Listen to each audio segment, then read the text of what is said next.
নমস্কাৰ সকলোকে স্বাগতম জনাইছো চেনেলটোৰ আকৌ এটা নতুন ভিডিঅ'লৈ।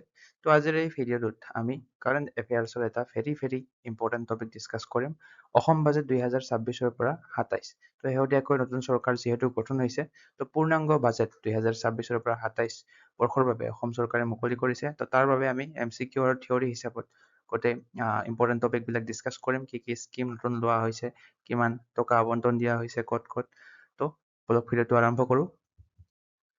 So ভিডিঅ'টোৰ প্ৰথম প্ৰশ্নটো হৈছে According to the Assam Budget 2026 to 27, what is the expected per capita income of the state in 2025 to 26? মানে অসম বাজেট 2026ৰ পৰা 27 অনুসৰি অসমৰ 2025ৰ পৰা 26 বৰ্ষৰ ৰাজ্যখনৰ প্ৰত্যাশিত জনমূৰি আয় কিমান আছিলে? তো পাৰ কেপিটা ইনকাম আছিলে 2025ৰ পৰা 26 বৰ্ষত অপশ্যন চিটো ইয়াৰে শুদ্ধ হ'ব 1,85,429 টকা মানে 1,85,429 rupees. Next important question to হৈছে what is the total estimated expenditure proposed in the Assam budget 2026 to 27? তো অসম বাজেট 2026ৰ পৰা 27ত প্ৰস্তাৱিত মুঠ আনুমানিক ব্যয় কিমান? Total estimated expenditure কিমান? Very important মনত ৰাখিব। এই বছৰৰ মুঠ আনুমানিক ব্যয় হৈছে অপশ্যন এটো হ'ব উত্তৰ ইয়াৰে 2,85,084.45 কোটি টকা অৰ্থাৎ 2,85,084.45 crore rupees. Next question to হৈছে what are the total estimated received in the Assam budget 2026 to 27? তো অসম বাজেট 2026ৰ পৰা 27 এই বাৰ্ষিক এই বৰ্ষটোত মুঠ আনুমানিক প্ৰাপ্তি কিমান? Total estimated received. তো এই বছৰৰ total estimated received হৈছে 2,88,309.45 কোটি টকা অপশ্যন বি টো ইয়াৰে শুদ্ধ হ'ব 2,88,309.45 crore অৰ্থাৎ 2.88 crore rupees বুলি আমি ক'ব পাৰোঁ। Next question to is important. What is the fiscal deficit target set in the Assam budget 2026 to 27 as the percentage of the state's projected GSDP? অৰ্থাৎ কিমান শতাংশ বিত্তীয় খাতিৰ লক্ষ্য নিৰ্ধাৰণ কৰা হৈছে ৰাজ্যখনত প্ৰক্ষেপিত GSDP? তো এইটো হ'ব শুদ্ধ উত্তৰ অপশ্যন বি 3%। অৰ্থাৎ ৰাজ্যখনৰ যি GSDP আছে projected GSDP আছে তাৰে 3% হ'ব বিত্তীয় খাতিৰ লক্ষ্য এই বছৰৰ। তো ইয়াতে চাব পাৰি ইয়াতে গোটেইখিনি একেলগে দিয়া আছে আপোনালোকে PDF-ত পাই যাব যিসকলে আমাৰ পেইড WhatsApp গ্ৰুপৰ PDF গ্ৰুপত জইন হৈ আছে তেওঁলোকে PDF-ত এইবিলাক গোটেইবিলাক নোট পাই যাব। তো ইয়াতে দিয়া আছে চাব পাৰে আসাম বাজেট ইউটিলাইজেশ্যন ষ্টেণ্ডছ 85% অৰ্থাৎ অসমৰ বাজেট ব্যয়ৰ হাৰ 85% ইয়াতে দিয়া আছে। তাৰপিছত কেন্দ্ৰীয় কৰ বণ্টন কিমান টকালৈ উন্নীত কৰা ইয়াতে দিয়া আছে 50,000 কোটি টকালৈ উন্নীত হৈছে কেন্দ্ৰীয় কৰ আবণ্টন। অসমৰ মূলধনী ব্যয় ইয়াতে দিয়া আছে 26,531 কোটি টকা। তো গোটেইবিলাক পইণ্ট আপোনালোকে ইয়াতে চাই ল'ব পাৰিব। Next question to হৈছে how much has been allocated for holistic development under Sarvangin আৰু কল্যাণমুখী সেৱাৰ ভগীৰথী যাত্ৰা? তো সৰ্বাংগীন আৰু কল্যাণমুখী সেৱা এটা ইনিচিয়েটিভ লোৱা হৈছে এইবাৰ বাজেটত। তো ইয়াৰ অধীনত সামগ্ৰিক উন্নয়নৰ বাবে কিমান টকা আবণ্টন দিয়া হৈছে? তো সৰ্বাংগীন আৰু কল্যাণমুখী সেৱাৰ ভগীৰথী যাত্ৰাৰ বাবে দিয়া হৈছে টোটাল 6,000 crore টকা আবণ্টন। আৰু এই ইনিচিয়েটিভটোৰ ভিতৰত যিবিলাক অৰুণোদয় স্কিম আছে তাৰপিছত শ্বহীদ কুশল কৰ সৰ্বাংগীন বৃদ্ধা পেঞ্চন আঁচনি যিবিলাক আছে ইয়াৰ লগতে যিটো জীৱন প্ৰেৰণা আঁচনি হওক যিবিলাক আঁচনি আছে নিযুত মইনা আঁচনিও ক'ব পাৰি মুখ্যমন্ত্ৰী কৃষি সা-সঁজুলি যোজনা গোটেইবিলাক এই ইনিচিয়েটিভটোৰ আণ্ডাৰত সোমাই আছে। Next question to হৈছে এটা very important question. Which mission aims to make Assam the global hub of authentic golden muga silk? মানে গোল্ডেন মুগা সিল্ক মানে কি হৈছে সোণালী মুগা সূতা। তো এটা নতুন মিছন লোৱা হৈছে যাৰ জৰিয়তে অসমক প্ৰামাণিক সোণালী মুগা সূতাৰ বিশ্ব কেন্দ্ৰ হিচাপে গঢ়ি তোলাৰ লক্ষ্য লোৱা হৈছে। আৰু সেই নতুন মিছনটোৰ নাম হৈছে মিছন চেনেহজৰি। very ইম্পৰ্টেণ্ট আপোনালোকে মনত ৰাখিব। তো ইয়াতে চাব পাৰে ডিটেইলছ ভাবে ইয়াতে দিয়া আছে মিছন চেনেহচৰী। তো অসমক সোণালী মুগা ৰেচমৰ বিশ্বব্যাপী কেন্দ্ৰ হিচাপে গঢ়ি তোলাৰ লক্ষ্য কৰা হৈছে এই মিছনটোৰ দ্বাৰা। 3 বছৰত 400 কোটি টকাৰ বিনিয়োগ কৰা হৈছে এই মিছন চেনেহচৰীৰ বাবে। ইয়াতে চাব পাৰে 2 লাখ পালনকাৰী কৃষক, তাঁতি আৰু উদ্যোগ লাভান্বিত হ'ব এই মিছনটোৰ জৰিয়তে। 2028 চনৰ ভিতৰত মুগা ৰেচমৰ মূল্য শৃংখলা অধিক শক্তিশালী কৰিবলৈ 1180টা কৃষক স্বাৰ্থ গোটক আৰু 30টা কৃষক উৎপাদক সংগঠন গঠন কৰা হৈছে। ঢকুৱাখানাত মুগা ৰেচম পৰ্যটন উদ্যান আৰু ধেমাজিত মুগা স্পান মিল স্থাপন কৰা হ'ব এই মিছন চেনেহচৰীৰ দ্বাৰা। নেক্সট কুৱেশ্যনটো ইম্পৰ্টেণ্ট হয়। On which date Mission Basundhara 4.0 scheduled to be launched? তো Mission Basundhara 4.0 নিশ্চয় মিছন বসুন্ধৰা মিছনটোৰ নাম শুনিছে আপোনালোকে। তো এইটো যিটো চতুৰ্থতম সংস্কৰণ 4.0 এইটো কোন তাৰিখে মুকলি কৰাৰ পৰিকল্পনা কৰিছে অসম চৰকাৰে? তো এইটো মুকলি কৰাৰ পৰিকল্পনা কৰিছে 2026 চনৰ 25 ডিচেম্বৰ তাৰিখে। অপশ্যন চি টো ইয়াতে কাৰেক্ট হৈ যাব। So এটা ডিটেইলছ ভাবে দিয়া আছে mission Basundhara 4.0 launching on 25 December 2026 দিয়া আছে। তো মিছন বসুন্ধৰাৰ বিগত আগৰ তিনিটা যিকেইটা সংস্কৰণ আছিলে তাতে 3.56 লাখতকৈ অধিক পৰিয়ালক সহায় কৰিছে, ভূমিৰ অধিকাৰ প্ৰদান কৰিছে এই মিছন বসুন্ধৰাৰ দ্বাৰা। তো এই বছৰ এই সংস্কৰণটোত 4.0 সংস্কৰণটোত কি গুৰুত্ব দিয়া হ'ব ইয়াতে দিয়া আছে। Digital survey of char areas দিয়া আছে, ensuring land rights in Barak valley দিয়া আছে। তাৰপিছত মৰাণ, মটক, আহোম, চুতীয়া, কোচ ৰাজবংশী আৰু অন্যান্য থলুৱা সম্প্ৰদায় যিবিলাক আছে তেওঁলোকৰ বাবে ভূমিৰ অধিকাৰ নিশ্চিত কৰিব এই মিছন বসুন্ধৰা 4.0টোৰ দ্বাৰা। চ' আপোনালোকে যদি আমাৰ চেনেলটোৰ PDF বিলাক ল'ব বিচাৰে, গোটেইবিলাক PDF আপোনালোকে আমাৰ হোৱাটছআপ গ্ৰুপটোত পাই যাব। হোৱাটছআপ গ্ৰুপটোত যদি জইন হ'ব বিচাৰে চিম্পলি এই হোৱাটছআপ নম্বৰটোত হোৱাটছআপ কৰিব পাৰে। 2026 চনৰ বাবে আগষ্ট মাহলৈকে আপোনালোকে আপডেট পাই থাকিব 90 টকা মাত্ৰ পে' কৰি। আপোনালোকে এই হোৱাটছআপ নম্বৰটো যদি জইন হ'ব বিচাৰে হোৱাটছআপ নম্বৰটোত হোৱাটছআপ কৰিব।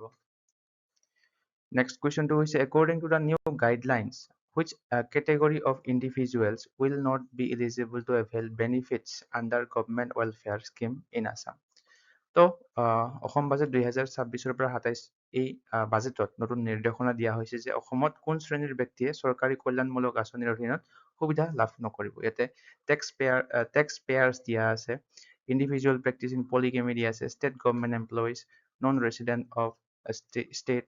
তো ইয়াতে শুদ্ধ হ'ব ইণ্ডিভিজুৱেলছ প্ৰেক্টিচিং পলিগেমি, যিসকলে বহু বিবাহ কৰিব তেওঁলোকে কোনো চৰকাৰী কল্যাণমূলক আঁচনি সুবিধা লাভ নকৰিব। Next question to is which scheme is being discontinued from the next academic year utilize its resource for strengthening Nijut Moina and Nijut Babu scheme? তো Nijut Babu আৰু Nijut Moina এই দুটা আঁচনিৰ বাবে এটা আঁচনি এইটো মানে কি কৰিব বন্ধ কৰিব আৰু সেই আঁচনিটো হৈছে doctor Banikanta Kakati merit award. তো হায়াৰ ছেকেণ্ডাৰী পাছ কৰাৰ পিছত ল'ৰাবিলাকক আৰু ছাত্ৰ ছাত্ৰীবিলাকক যি স্কুটি প্ৰদান কৰিছিলে সেইটো বন্ধ কৰিব নেক্সট একাডেমিক ইয়াৰৰ পৰা। Next question to is what is the target length of high quality road infrastructure to created under Osam Mala 4.0 over next 5 years? তো অসম মালা এই পদক্ষেপটোৰ দ্বাৰা অহা 5 বছৰত কিমান দৈৰ্ঘ্যৰ উচ্চ মানদণ্ডৰ পথ আন্তঃগাঁথনি সৃষ্টিৰ লক্ষ্য লোৱা হৈছে? তো এই বছৰ বাজেটত অসম মালা 4.0ৰ দ্বাৰা টোটেল নিৰ্মাণ কৰা হ'ব পথ 800 কিলোমিটাৰ। টাৰ্গেট লোৱা হৈছে 800 কিলোমিটাৰ। আৰু ইয়াৰ বাবে কিমান টকা অসম মালা 4.0ৰ বাবে কিমান টকা আবণ্টন দিয়া হৈছে আমাৰ এক্সামত সুধিব পাৰে। তো এইটো হ'ব 10,000 কোটি টকা। Next question to is how many additional employment opportunities has the Assam government targeted to create over next 5 years? অহা 5 বছৰত অসম চৰকাৰে কিমান অতিৰিক্ত নিযুক্তিৰ সুবিধা সৃষ্টিৰ লক্ষ্য নিৰ্ধাৰণ কৰিছে? তো অসম বাজেট 2026 পৰা 27 এই বাজেটখনত স্পষ্টভাৱে উল্লেখ কৰিছে যে অসম চৰকাৰে অহা 5 বছৰত 2 লাখ নতুন নিযুক্তি সৃষ্টি কৰিব বা সৃষ্টিৰ লক্ষ্য লৈছে। তো ইয়াতে দিয়া আছে যে লাষ্ট 5 ইয়াৰ্ছত 1.64 লাখ চাকৰি অলৰেডি প্ৰদান কৰা হৈছে। তো নেক্সট 5 বছৰত 2 লাখ চৰকাৰী চাকৰি প্ৰদান কৰা হ'ব বুলি কোৱা হৈছে। তো বিভিন্ন বিভাগত আৰক্ষীতে হওক, স্বাস্থ্যতে হওক, শিক্ষাতে হওক, ৰাজহ খণ্ডত তো পদ সৃষ্টি কৰিব। যেনে ADRE, DHS, DME সকলোবিলাক এক্সামৰ বাবে আপোনালোকে প্ৰিপাৰেশ্যন কৰি থাকক। 2 লাখ চৰকাৰী চাকৰি অহা 5 বছৰত দিব বুলি চৰকাৰে ঘোষণা কৰিছে। Next question to is the under construction of Thuburi Fulbari Bridge will reduce travel distance from Thuburi to Fulbari to 60 kilometer to what distance? মানে আগতে ধুবুৰীৰ পৰা ফুলবাৰী যাবলৈ হলে 260 কিলোমিটাৰ আমি যাব লাগে, ট্ৰেভেল কৰিব লাগে। তো এই যিখন ধুবুৰী ফুলবাৰী ব্ৰিজ নিৰ্মাণ কৰি আছে, এই ব্ৰিজখন হোৱাৰ লগে লগে কিমান কিলোমিটাৰলৈ হ্ৰাস পাব?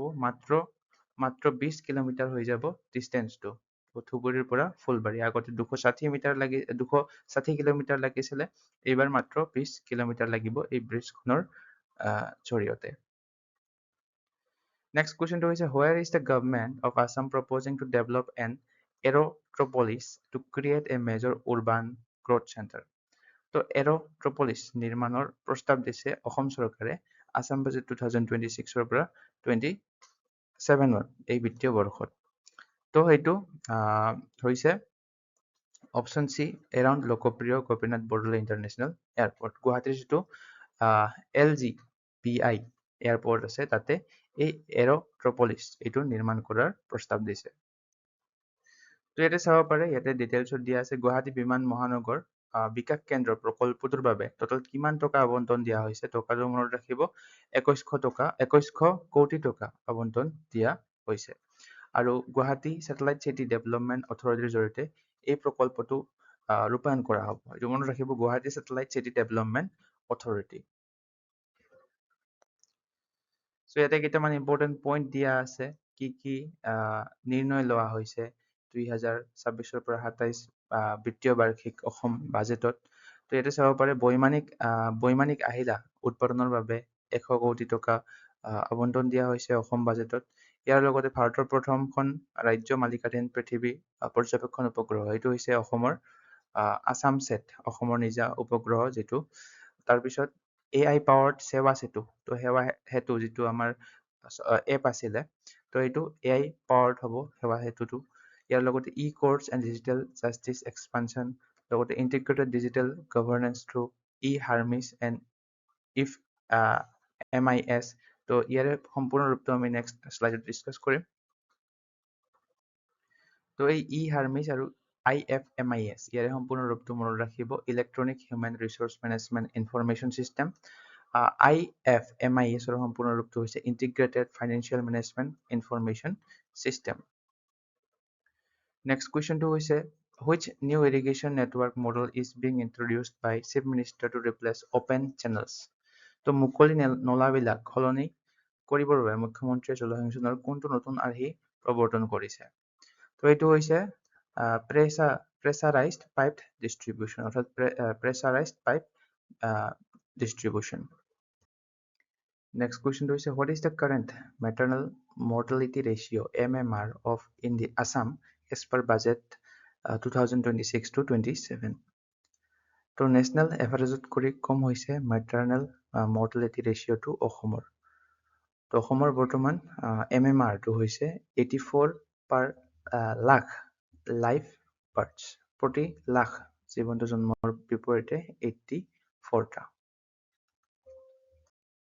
ইয়াতে চাব পাৰে স্বাস্থ্য ক্ষেত্ৰৰ বাবে কি কি ডিচিশ্যন লোৱা হৈছে আৰু যোৱা 5 বছৰত কি কি হৈছে ইয়াতে দিয়া হৈছে। মেটাৰ্নেল মৰ্টেলিটি ৰেচিঅ'টো আমি অলপ আগতে পঢ়িলোঁ। লাষ্ট ৰেচিঅ'টো আছিলে 237 আৰু এতিয়া বৰ্তমান হৈছে 84, অৰ্থাৎ 84 হাৰটো। আৰু ইয়াতে দিয়া আছে বাল্য বিবাহ কিমান হ্ৰাস পাইছে যোৱা 3 বছৰত, 62%, 62% হাৰ মানে কমিছে বাল্য বিবাহৰ হাৰটো। বাকী পইণ্টবিলাক আপোনালোকে ইয়াতে চাই ল'ব পাৰিব, দিয়া আছে। Next question হৈছে in a first of its kind initiative in the country, Assam government proposes to strengthen every sub-center with at least one doctor of which qualification? তো এইটো হৈছে MBBS, অপশ্যন চি টো ইয়াৰে শুদ্ধ হ'ব, bachelor of medicine and bachelor of surgery. The government has proposed to establish 4 new medical colleges in Goalpara, Hailakandi, Bajali, and which other district? তো শেহতীয়াকৈ অসম বাজেটত গোৱালপাৰা, হাইলাকান্দি, বজালী আৰু আন এখন জিলাত টোটেল 4খন নতুন চিকিৎসা মহাবিদ্যালয় স্থাপনৰ প্ৰস্তাৱ দিছে। তো আনখন জিলা হৈছে হোজাই জিলা। অপশ্যন বি টো ইয়াৰে শুদ্ধ হ'ব। গোৱালপাৰা, হাইলাকান্দি, বজালী আৰু হোজাই জিলাত নতুন 4খন চিকিৎসা মহাবিদ্যালয় স্থাপন কৰা হ'ব। Next question হৈছে which district has declared as the second state capital region SCR of Assam? তো কোনখন জিলাক অসম বাজেট 2026 পৰা 27ত অসমৰ দ্বিতীয় ৰাজ্যিক ৰাজধানী অঞ্চল হিচাপে ঘোষণা কৰিছে? সেইখন হৈছে ডিব্ৰুগড় জিলাখন। অপশ্যন বি ডি টো ইয়াৰে শুদ্ধ হ'ব। আৰু ডিব্ৰুগড় জিলাখনৰ ইনফ্ৰাষ্ট্ৰাকচাৰ ডেভেলপ কৰাৰ বাবে টোটেল 500 crore টকা অসম বাজেট 2026 পৰা 27ত দিয়া হৈছে। এটি চাব পাৰে ডিব্ৰুগড় ৰাজধানী অঞ্চল অসমৰ ছেকেণ্ড কেপিটেল বুলি ঘোষণা কৰিছে ডিব্ৰুগড়খনত। তো ডিব্ৰুগড় ৰাজধানী অঞ্চলৰ বাবে 500 কোটি টকা আবণ্টন দিয়া হৈছে। অসমৰ দ্বিতীয়টো বিকাশৰ কেন্দ্ৰবিন্দু হিচাপে গঢ় লৈ উঠিব ডিব্ৰুগড় জিলাখন। নেক্সট কুৱেশ্যনটো হৈছে how many new youths will be selected for assistance under Chief Minister's Atmanirbhar Assam Abhiyan CMAAA in the current financial year? তো কিমান নতুন যুৱক যুৱতীক সাহায্য প্ৰদান কৰা হ'ব? 50,000। অপশ্যন বি টো ইয়াৰে কাৰেক্ট হ'ব। এতিয়া চাব পাৰে অসমৰ ঔদ্যোগিক সমৰ্থন বুলি ইয়াত দিয়া আছে। তো এই বিত্তীয় বৰ্ষত 50,000 নতুন উদ্যোগীক সহায় কৰা হ'ব।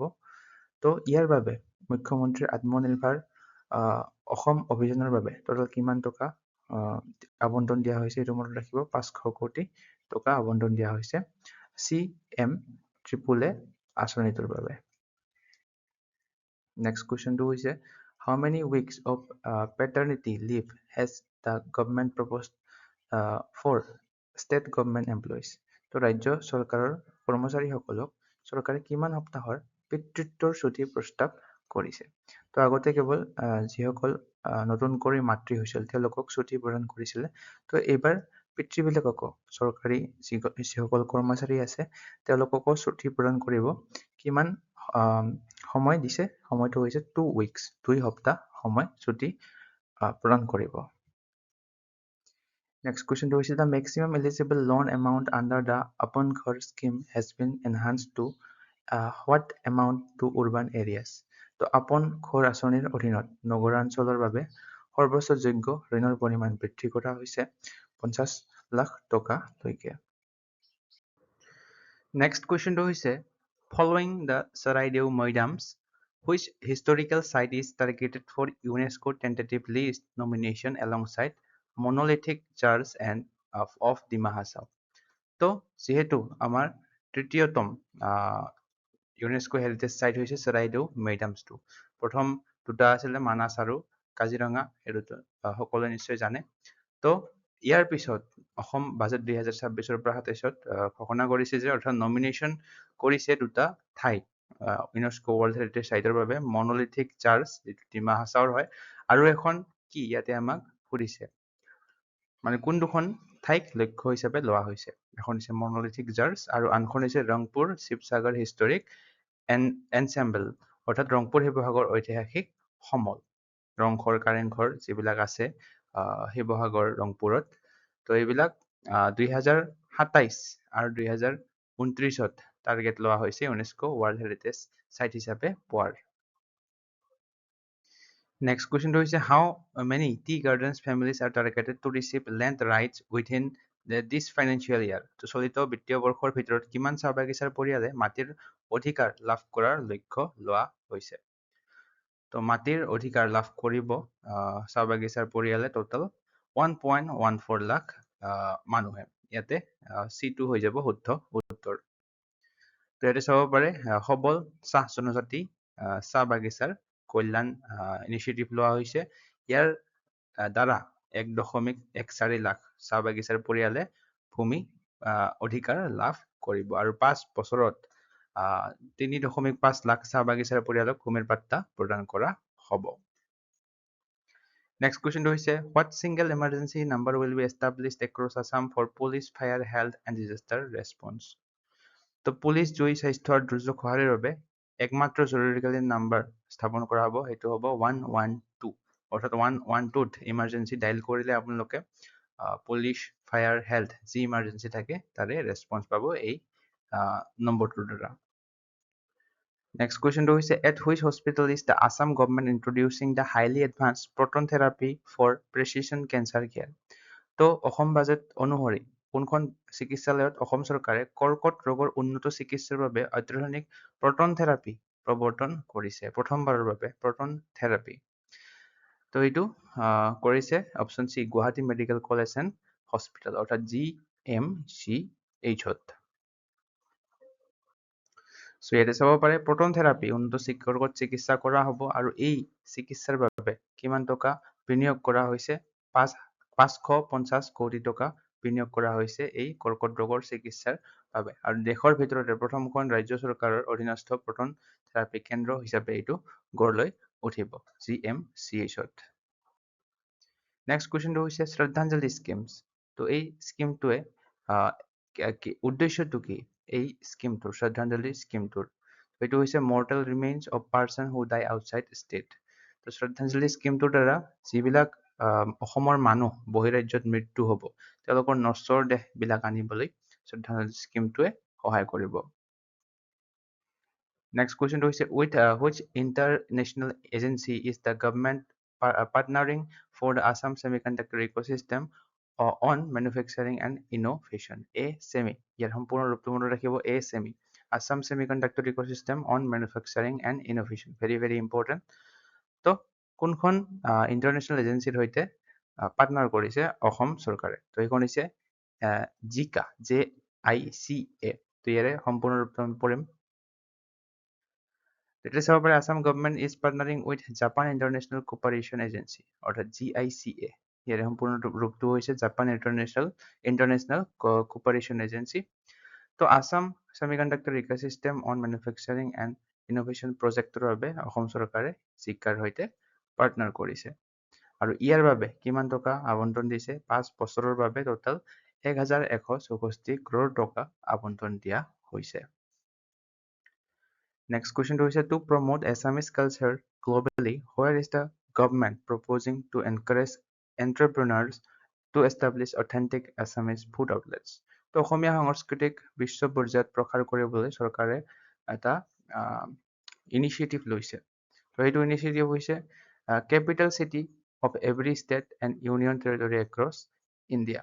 অৰ্থাৎ ভাৰতৰ প্ৰতিখন ৰাজ্যৰ আৰু কেন্দ্ৰীয় শাসিত অঞ্চলৰ যি ৰাজধানী আছে তাতে অসমীয়া খাদ্যৰ বিপণী স্থাপন কৰিবলৈ উৎসাহিত কৰাৰ প্ৰস্তাৱ দিয়া হৈছে। নেক্সট কুৱেশ্যনটো হৈছে অসমৰ বিশ্ব বিস্তৃত চাহ ঐতিহ্য আৰু চেম্পিয়নশ্বিপ কোৰ্ছসমূহ একত্ৰিত কৰিবলৈ কোনটো নতুন পৰ্যটন বৰ্তনেৰ প্ৰস্তাৱ দিয়া হৈছে? তো এইটো হৈছে Assam tea and golf trail option B টো ইয়াৰে কাৰেক্ট হ'ব। Next question is to accelerate afforestation in inaccessible areas, the government will launch an initiative to disperse seed balls using what technology? তো যিবিলাক অঞ্চল আছে মানুহ যাব নোৱাৰে দুৰ্গম অঞ্চলবিলাকত বনাঞ্চল সৃষ্টি ত্বৰান্বিত কৰিবলৈ চৰকাৰে এটা পদক্ষেপ লৈছে বীজ সিঁচাৰ বাবে গছৰ বীজ সিঁচাৰ বাবে এটা পদক্ষেপ লোৱা হৈছে আৰু সেই পদক্ষেপটো হৈছে ড্ৰোনছ অৰ্থাৎ ড্ৰোনৰ দ্বাৰা গছৰ যি বীজ আছে সেইবিলাক সিঁচৰিত কৰিব যিবিলাক দুৰ্গম অঞ্চল আছে অৰ্থাৎ যিবিলাকত অতি সহজে যোৱা নাযায় আৰু এই পদক্ষেপটো কি বুলি কোৱা হয় এইটো সুধিব পাৰে এইটো হৈছে এৰিয়েল সিডিং ইনিচিয়েটিভ।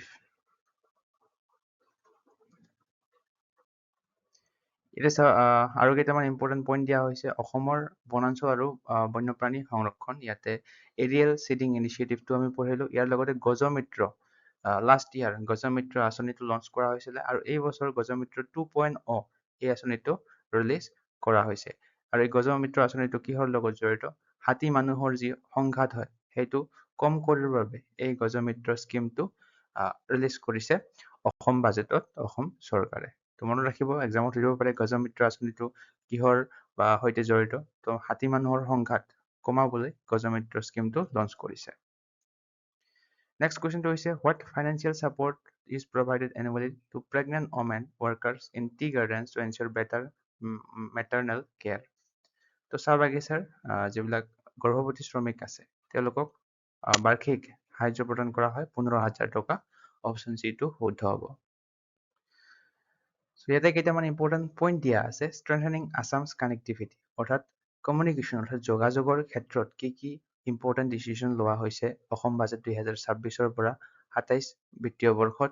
তো ইয়াতে দিয়া আছে টোটেল 55,000 crore টকা আবণ্টন দিয়া হৈছে। ইয়াৰ লগতে মাজুলী যোৰহাট ব্ৰিজ যিখন আছে সেইখন কমপ্লিট হৈ উঠিব 2027 ডিচেম্বৰ মাহত। এইটো টাৰ্গেট লোৱা হৈছে মাজুলী যোৰহাট ব্ৰিজখন। ইয়াৰ লগতে সেতু বন্ধন যি স্কিম আছে সেই আঁচনিৰ দ্বাৰা গান্ধীঘাটত নিউ এখন ব্ৰিজ হ'ব, নিউ বাৰাক ব্ৰিজ। ইয়াৰ লগতে প্ৰতিখন জিলাৰ বাবে এখনকৈ ব্ৰহ্মপুত্ৰ নদীৰ ওপৰত দলং বনোৱাৰ লক্ষ্য লোৱা হৈছে। ইয়াৰ লগতে লাকুলা উমৰাংচু ব্ৰডগজ ৰেলপথৰ বাবে ব্যয় কৰিছে 1,084 কোটি টকা। ইয়াৰ লগতে জাতীয় বিমানবন্দৰ প্ৰাধিকৰণৰ সহযোগত শিলচৰ ফলত 1,134 কোটি ব্যয় সাপেক্ষে গ্ৰীণফিল্ড বিমানবন্দৰ প্ৰকল্প নিৰ্মাণৰ টাৰ্গেট লোৱা হৈছে। আৰু ইয়াতে অষ্টাদশ মুকুতাৰ উন্নয়নী মালা যি ইনিচিয়েটিভটো আছে, অষ্টাদশ মানে হৈছে 18টা। তো 18টা ইনিচিয়েটিভ ইয়াৰ ভিতৰত সোমাই আছে। কি কি ইনিচিয়েটিভ এইবিলাক ইয়াতে দিয়া আছে। নিযুক্তিৰ নতুন দিগন্ত, ইয়াৰ লগতে অসম নগৰ উন্নয়ন অভিযান, গোটেইবিলাক 18টা ইনিচিয়েটিভ ইয়াতে দিয়া আছে। আপোনালোকে চাই ল'ব পাৰিব। আপোনালোকে PDF পাই যাব। PDFটো পাবৰ বাবে আপোনালোকে হোৱাটছআপ গ্ৰুপত জইন হ'ব লাগিব। ভিডিঅ'টোত ক'লোৱে অলপ আগতে। তো এইবাৰ বাজেটত 4টা ভাগত ভগোৱা হৈছিলে: জেণ্ডাৰ বাজেট, গ্ৰীণ বাজেট, দিব্যাংগ বাজেট, চাইল্ড বাজেট। তো আজিৰ ভিডিঅ'টোৰ এইটো হৈছে হোমৱৰ্ক। আৰু দুটা কুৱেশ্যন আছে। তো বৰ্তমান ডেপুটি স্পীকাৰ কোন অসম বিধানসভাৰ? নতুন উপাধ্যক্ষ হৈছে অসম বিধানসভাৰ। তো এই চাৰিটাৰ কোনটো শুদ্ধ হয় আপোনালোকে কমেণ্টত জনাব। ইয়াৰ লগতে আৰু দুটা কুৱেশ্যন আপোনালোকৰ বাবে হোমৱৰ্ক হিচাপে ৰখা হৈছে। অৰ্থনৈতিকভাৱে দুৰ্বল পৰিয়ালৰ মহিলাসকলক আৰ্থিক সহায় আগবঢ়োৱাৰ বাবে অসম চৰকাৰে এখন আঁচনি লঞ্চ কৰিছিলে। তো এই চাৰিখনৰ কোনখন হয় সেইটো আপোনালোকে কমেণ্ট ছেকশ্যনত জনাব। ইয়াৰ লগতে মুখ্যমন্ত্ৰী কৃষি সা-সঁজুলি যোজনা মূলতঃ কিহৰ বাবে আৰ্থিক সহায় প্ৰদান কৰিবলৈ আৰম্ভ কৰা হৈছে? এই চাৰিটাৰ কোনটো শুদ্ধ হয় আপোনালোকে কমেণ্টত জনাবলৈ নাপাহৰিব। ইয়াৰে নোটছখিনি আমাৰ হোৱাটছআপ গ্ৰুপত অলৰেডি প্ৰভাইড কৰা হৈছে। আপোনালোকে যদি জইন হ'ব বিচাৰে চিম্পলি এই হোৱাটছআপ নম্বৰটোত হোৱাটছআপ কৰি আপোনালোকে মাত্ৰ 90 ৰুপিজ দি জইন হ'ব পাৰে হোৱাটছআপ গ্ৰুপত। আৰু আগষ্ট মাহলৈকে আপডেট আপোনালোকে পাই থাকিব। সকলোকে ধন্যবাদ। আজিৰ ভিডিঅ'টোত এইখিনিয়ে আছিলে। ভিডিঅ'টো চাই আপোনালোকে কেনে পালে কমেণ্ট ছেকশ্যনত জনাবলৈ নাপাহৰিব। চাই যদি ভাল পায় তেনেহ'লে লাইক বটনটো ক্লিক কৰি হাইপ বটনত ক্লিক কৰিব নাপাহৰিব। আৰু ভিডিঅ'টো যদি ভাল লাগে নিজৰ বন্ধু বান্ধৱীৰ লগত শ্বেয়াৰ কৰিবলৈ নাপাহৰিব। লগতে এছেনচিয়েল ষ্টাডি জোন চেনেলটো ছাবস্ক্ৰাইব কৰি ল'ব এনে ধৰণৰ ইম্পৰ্টেণ্ট টপিকৰ ওপৰত ভিডিঅ' পাই থাকিবৰ বাবে। আজিলৈ ধন্যবাদ।